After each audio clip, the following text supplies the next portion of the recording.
Deleted session, March 4, 1981. Now, a few comments. Many difficulties arise when you compare yourselves to stylized or idealized versions of yourselves, to composite images of yourselves that you may have picked up along the way, a subject that we have mentioned earlier. Such images have little to do with your own basic or natural personalities, or with your own individual backgrounds, but you apply such images upon yourselves like overlays.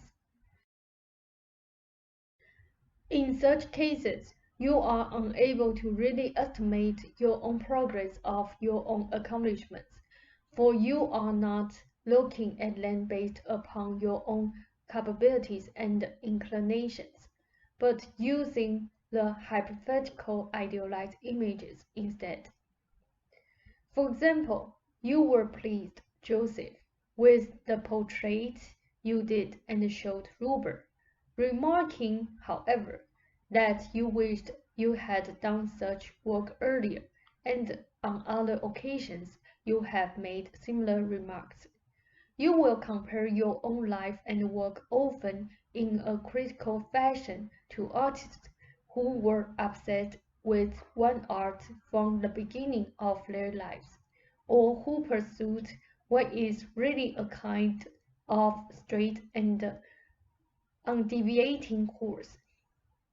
A brave, courageous one, perhaps, and highly focused, but one that must be in certain respects limited in scope and complexity, not crossing any barriers except those that seem to occur strictly within painting's range itself. Now you have always from childhood drawn or painted, and in that regard there has been that constant interest. You looked out at the world through the eyes of a painter, but it was more than a painter's world you saw. You were also always interested in writing. At times, you expect from yourself a kind of accomplishment that the first kind of artist might produce, without any due regard for the fact that you are your own person, that you possess a love of words as well, that you had excellent critical capacities. You also ignore the fact that even the kind of painting you do could not be done by anyone else,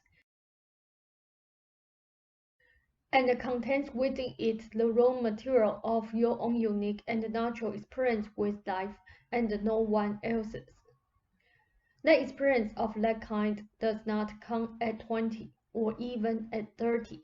Part of your accomplishment lies in our sessions and your own considerable work with the notes, and with the invisible aura contained in those notes, for there in a different way you are painting a portrait of two lives from a highly individualistic standpoint, extremely unique, and that is the kind of experience that would be ripped out of your life's fabric, or at the hypothetical idealized version with whom you sometimes relate. A version highly romanticized, let me add. Such ideas then prevent you from enjoying your own accomplishments, as you should more properly do, and from enjoying their growth through time, from the background that was your own. The same applies to Ruber. He may think of some hypothetical literary writer, a composite image again, comfortable enough, slightly avant-garde, fashionably so, in contact with his peers, quite forgetting again that his mind has always been far less conventional than that, far more probing, and again, forgetting that he always enjoyed viewing society from a vantage point slightly outside of it. As a rule, psychics are not particularly good writers.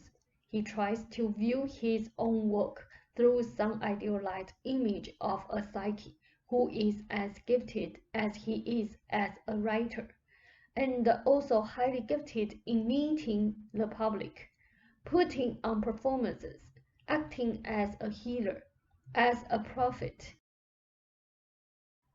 and as an expert therapist, all at once, and in so doing, his own characteristics and natural abilities and inclinations become lost along the way. The books themselves show that he is more than fulfilling his promise as a writer, both in scope and artistry. They possess signs of greatness. Both of your minds are doing more than fulfilling their promises. They are being used to excellent capacity. Your emotional understanding has also deepened greatly through the years. This applies to both of you. Robert does beautifully with people, individually and with groups, particularly for someone who is largely so given to solitary work. All of these issues are important. You should always address yourself to the natural person, and when Robert becomes confused about images, it is because he is relating himself to other composite versions that he thinks he should live up to. Give us a moment. The strain of trying to live up to such images causes tension, of course. It also causes feelings of self-disapproval, where a constant reminder of one's background puts current situations at least into perspective. Now, Robert's body is trying to rid itself to those tensions, and he is learning to let go of them, and with your help, which lately has been considerable, the relaxation will allow for the easy, natural expression and the return of normal motion. It is important, however, that he remember what I said about inner motion in our last session. Some return to light psychic experiences, the opportunities set aside for them. Today's mail shows, of course, the better side of your readership. Letters from people in many walks of life who are not fanatics, but who are normal individuals who recognize quality and who are seeking it.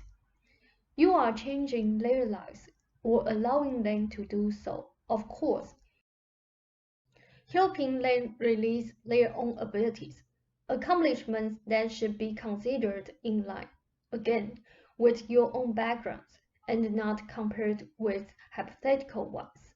This is all apart from the considerable accomplishment of holding your own in the society while doing your own things, and in achieving a good deal of freedom in that regard. Your psychological growth is not something you can look at in the mirror.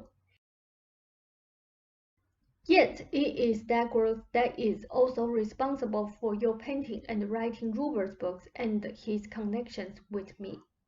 In a fashion, Robert's symptoms are called because he tries to understand his abilities and his life in a too limited context, with definitions still too narrow.